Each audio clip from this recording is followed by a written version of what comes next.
Hello. हाँ बोल। अरे कैसन गेलो एग्जाम बापा का उड़ाई देगी पटा तो दिए बोल बोल के पूछ के रोज बर्बाद कर दिली पढ़े दिली एको दिन हमरा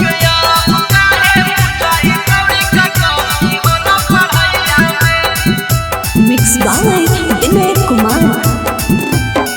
अगे हर घड़ी बोलावा हनी लहरिया खेत मकैया में, हर घड़ी बोलावा हनी लहरिया खेत मकैया में। अगे अब काहे पूछही छोड़ी का कमी होला पढ़ैया में, अब काहे पूछही छोड़ी का कमी होला पढ़ैया में।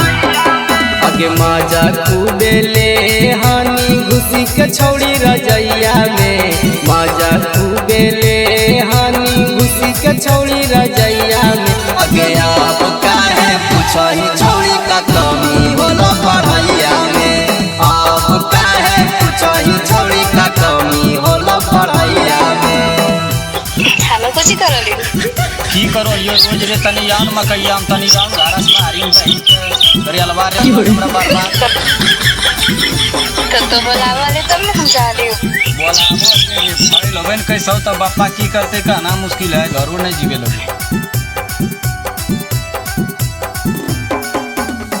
देतही औदा सामा के हम ई गजाम गे हेलो तोरे देबहु छौरी लजाम गे।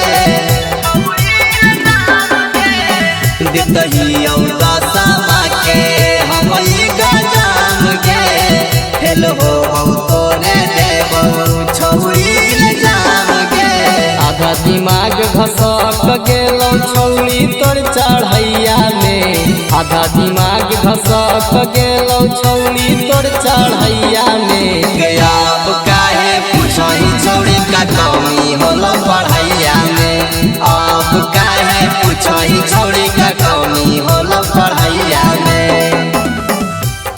हेलो।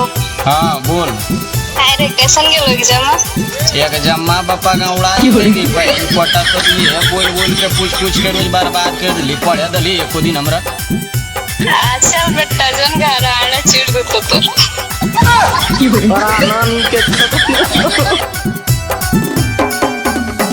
कटलौ समैया छौरी तोरे के फेरा में, मिले रोजाया बहाना गया के डेरा में।